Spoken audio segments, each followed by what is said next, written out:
She's one of the reigning queens of country music, a down-home girl who took this city slicker to have some serious Southern food. And Wynonna arrived in true Southern style.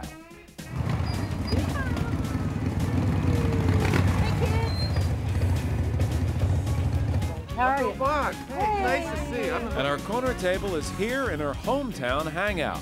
It's just outside of Music City, USA, in the sleepy little town of Franklin, Tennessee, where Wynonna grew up. Call it a restaurant. Let me say this right now, that not every restaurant is like this. We don't eat like this all the time. This is a very special occasion because... Call it a meat and three.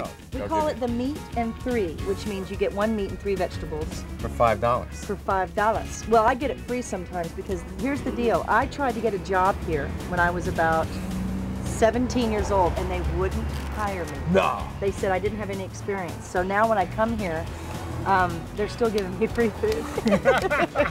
And the man who takes care of Wynonna and her family is Art McLeod, who's been running the joint for more than 22 years. Dotson's is a virtual shrine to the Judd family, and Art's close relationship with Wynonna shows. We love this little lady right here. So this little lady and I saddled up to a corner table, and I asked Wynonna when was it that she first realized her talents. You are a tremendous singer. Is it what? It's gospel, country, rock, soul. Sassy. You make it happen. When did you first know you had the gift? I mean, it's like you're destined to be a singer. Well, I knew I was weird at a very early age. Not weird, the gift Well, of it gifted within you. people are weird sometimes. God chooses us and we go a different way. Probably when I was about 8 or 9, I knew something was different. I knew that I wasn't like all the other kids. Wynonna was a rebel who grew up poor in the South, but she hit it big nationally in her teens. She soared to fame singing sweet and soulful songs with her mother Naomi as part of the award-winning country duo, the Judds. But Wynonna told me that it was her humble beginnings that keep bringing her back to Dotson's. So you don't look with regret on those lean years when you had soup with no meat in it. I really and stuff don't. Like that. We didn't know any better, and that's the thing. When you get money, you realize you have choices and you have options. But then we had each other. We had nothing else, but we had each other. Think about it. Those are the times we talk about. Coming to Dotson's reminds me of those times. I think that's why I'm drawn to this place, because this is the kind of place that if we did go out, this is where we come. Let's order something. Oh yeah, Let's get Art in here and order something. For lunch, This I is ordered sucker right Dotson's here. house specialty, which is the meatloaf. And for why? Well, she had to make a tough decision. I know what I want. Barbecued chicken. But the man shouldn't order first. What do you? Barbecued, you know what, I don't eat meat a lot, and this is one of the few times that I break down and do the fried chicken or the barbecued chicken. Fried chicken? Fried chicken. You feel comfortable eating Sorry. the fried chicken? No? What? Whatever you want. I think fried today. You want fried chicken? It's one of the things on my list that you're not really supposed to eat a lot, but every now and then it's okay. Let me tell you something right now, and I know that America doesn't know this, but the man that owns this restaurant, Art, is my dear, dear buddy. He's a good Thank man. you. Yeah. Has cooked everything. Everything on the menu, right here, ladies and gentlemen, and it's here. So what we just ordered is like a third of what he's cooked. Well, let's take a look into Art's kitchen and find the secrets to his Southern cuisine. And one look will tell you it's not diet food. First, there's the fried chicken, made per order in a cast iron skillet with plenty of peanut oil, followed by the meatloaf, which is cooked in a slow prime rib cooker. Then there were sides like black-eyed peas and pork fat, creamed corn, sweet potatoes with brown sugar, and fresh-baked corn muffins. Joining Wynonna and I at Dotson's for lunch were her 2 children, Elijah and Gracie. Your children, and we've seen your kids, a beautiful boy and beautiful girl, will have privileges, you know? Right. Is there any, do you ever worry that the privileges might deny them from something developing? Yes. As in your case, it did? I think we have to have a place to go to where it's simple, because Mom, Ashley, and myself, the 3 of us had time. We don't have time anymore, ladies and gentlemen. We've lost that. When's the last time you really sat down to a meal with your family? Now, are you carrying that tradition on? I'm working on it, because to me, you don't want to just discipline your kids. You want to be able to converse with them, and those are the times at the table when it's laid back, it's free, you can talk about anything. Like we were just talking about his day yesterday. That's when you bond. So to me, food, I've always had a problem with wanting to eat with a group of people. It's one of those things that I don't like to eat alone. I won't go to a restaurant and eat by myself. You know how you see some people reading and stuff? Yeah. That's not part of the Judd tradition. I can do that, but it's not the Judd tradition. No, it's not a Judd tradition. You want a family meal time, so you're trying to carry that tradition forward. Yes. Now, let's face it, you are, I don't know if you're this much now, you love the road. You love the bus. Road dog. You're a road dog. You're a gypsy in that way, right? You wake up sometimes in your life, you've awakened in parking lots, not even knowing where you are. Yep. Life on the bus. How do you combine that life on the bus, which is colorful and romantic, with these two lovely kids? You take it a step at a time, and you be in the moment. I can't stress enough how important it is to be in the moment. I don't worry about the show. I don't worry about what I'm going to eat later. I worry about right this minute. And when I wake up with them, I embrace the time that we have wherever we are. If it's in an airport, we figure out something to play. We look at people and laugh, and just like everybody else, people watch. We are on the bus, we jump on the bed. We watch movies. When we go out to eat, which is a real struggle, as you can see, they were sitting down. They like to run around to see that.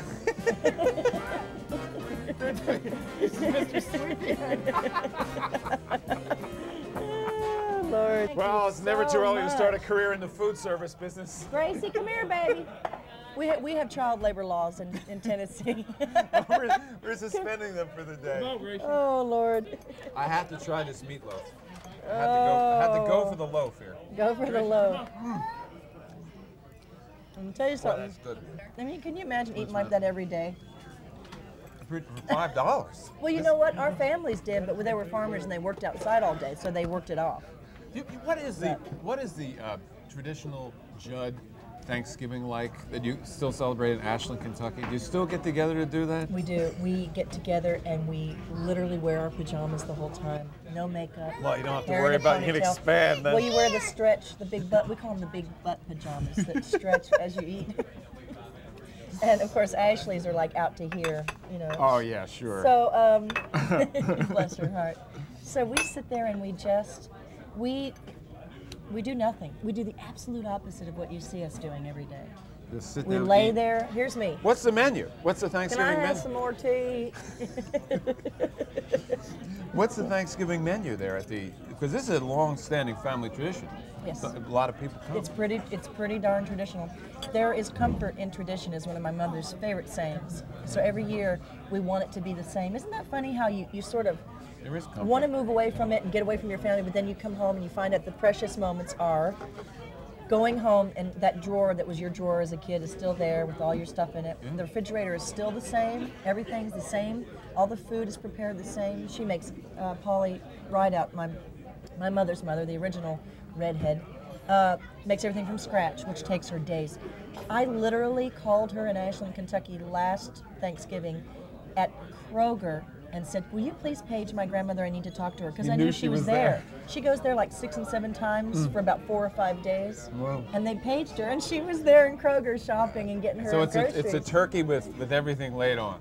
Let's talk a little bit about the future and your future in music. If there's one business that I believe it's difficult to have real longevity in, it's a music business. Let's face it, even greats like Johnny Cash and Dolly Parton and Willie Nelson have trouble sometimes getting album deals and getting that music played. How important is longevity to you, Wynonna? Wow. I don't know that I think about it that much anymore. I used to a lot and worry. You try to make it, you're freaked out. You make it, you're freaked out about losing it. And as you start to lose it, you're freaked out about getting it back. I went through that in my 20s, but now that I'm 30, I'm really enjoying my life because I don't have to prove anything anymore. And I don't mean that I want people to be happy and I love me and think I'm great, but I don't strive to, please everybody all the time like we do when we're young. I just feel like, if it's meant to be, it'll be, and if not, You I'll believe in produce. destiny. There's no question about I'm merely that. fulfilling it, as I said earlier. I actually came up with that quote. She says, we are merely fulfilling our destiny. If it's destined for me to be in music, I will be. While our desserts arrive, Wynonna happened to notice something over her shoulder. No, that's just happening. It's like 2 of me. What a nightmare. No, that's better. Double your pleasure, double your fun. Oh, so we've got, let's say, the chocolate cream pie, Chocolate cream pie? coconut Cream pie. And okay, here's the deal, ladies and gentlemen. This is for the first time in the history of the Food Network. and my life. In your life. Right. I feel like we need a drum roll. Coca-Cola cake. Never had it. Ta-da! Isn't it awesome? You know, it tastes. Oh, you're good. You're really good. No, it is good.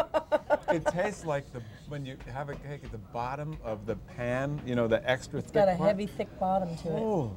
And the stuff on top, it's like that, you know, when donuts are I want to hot. inject it in my arm. It's unbelievable. It's really amazing. That is really When donuts are hot and that glaze is a little bit melted, that's... mighty good. Yay!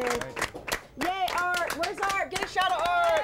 Yay, Art! The man, the legend! Get a shot of Art! Thank you. The food. I mean, I don't want to business. Let them alone. Art, the food was wonderful. Thank you. We appreciate I it. felt We really do. as comfortable. I felt more comfortable than home. Thank you. Very, very nice. We appreciate it. We love this little lady right here. Well, since we last sat down for lunch with Wynonna, a lot has happened. She and her mother reunited at the turn of the century for a sold-out Millennium concert, and she just completed her first ever tour of Europe. On a personal note, Wynonna and her husband are now divorced, but she continues to raise her 2 young children on the farm in Franklin, Tennessee.